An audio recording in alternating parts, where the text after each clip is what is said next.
شرک ایک ایسا گناہ ہے کہ انسان اگر شرک کے ساتھ میں کوئی عمل کرتا ہے تو یقیناً وہ عمل اللہ کے یہاں ناقابل قبول ہوتا ہے، وہ عمل مردود ہوتا ہے، وہ عمل اللہ کے یہاں قبول نہیں ہوگا، قبولیت کے درجے کو نہیں پا سکتا ہے۔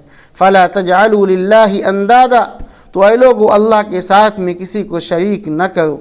اور یہ بات صرف ہم سے اور آپ سے نہیں کہی جا رہی ہے، بلکہ قرآن مجید کے اندر اللہ تعالیٰ نے پیغمبروں کی ایک فہرست تیار کی ہے۔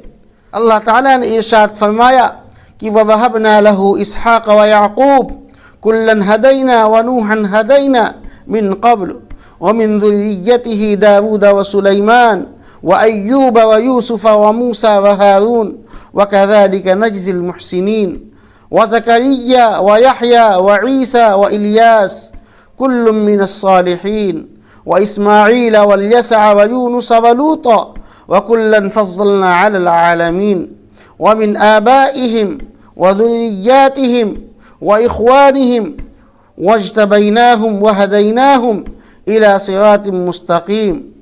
10 یا 11 پیغمبروں کا تذکرہ کرنے کے بعد میں اللہ تعالیٰ نے ارشاد فرمایا کہ وَلَوْ أَشْرَكُوا لَحَبِطَ عَنْهُمْ، کہ اے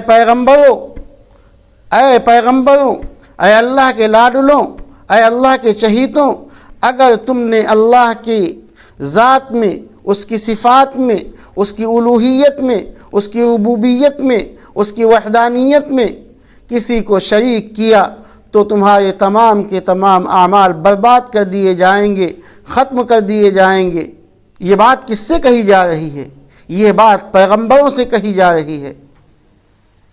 اور پھر اس کے بعد میں ہمارے اور آپ کے آقا جناب محمد رسول اللہ صلی اللہ علیہ وسلم سے بھی اللہ تعالیٰ نے یہی بات کہی کہ لَإِنْ أَشْرَكْتَ لَيَحْبَطَنَّ عَمَلُكَ، کہ اے نبی اگر آپ نے اللہ کی ذات کے ساتھ، اس کی صفات کے ساتھ، اس کی الوہیت اور اس کی ربوبیت کے ساتھ میں کسی کو شریک کیا، لَإِنْ أَشْرَكْتَ لَيَحْبَطَنَّ عَمَلُكَ، تو اللہ تعالیٰ آپ کی نمازوں کو، آپ کے روزوں کو، آپ کے حج کو، آپ کی خیرات کو اللہ تعالیٰ سب کو برباد کر دے گا اور آپ کو خبر بھی نہیں ہوگی۔ اللہ تعالیٰ نے آپ کو جو علم دیا ہے اللہ تعالیٰ اس علم کو سلب کر لے گا۔ اللہ تعالیٰ نے جو آپ کو نبوت دی ہے وہ نبوت اللہ تعالیٰ چھین لے گا۔ تو جب اس معاملے میں اللہ تعالیٰ نے پیغمبروں کو چھوٹ نہیں دی، اللہ تعالیٰ نے پیغمبروں کو نہیں چھوڑا، تو میرے بھائی اس امت کو اللہ تعالیٰ کیسے چھوڑ دیتا؟ پیغمبروں کو بھی اللہ تعالیٰ اس چیز میں معاف نہیں کرے گا۔ تو اللہ کے ساتھ میں کسی کو شریک نہ کیا جائے۔ شرک ایک ایسا برا عمل ہے کہ جو شخص شرک کرتا ہے تو یقیناً قرآن مجید کے مطابق اس کا انجام کیا ہوتا ہے؟ قرآن مجید نے ارشاد فرمایا کہ انہو من یشرک باللہ، کہ جو شرک کرے گا اللہ کے ساتھ میں فقد حرم اللہ علیہ الجنہ، تو اللہ تعالیٰ نے اس کے اوپر جنت کو حرام کر دیا ہے۔ اللہ تعالیٰ نے اس کے اوپر جنت کو حرام کر دیا ہے۔ وہ شخص جنت کے اندر داخل نہیں ہو سکتا، جنت کے اندر جا نہیں سکتا ہے۔ یہ شرک ایسا برا عمل ہے۔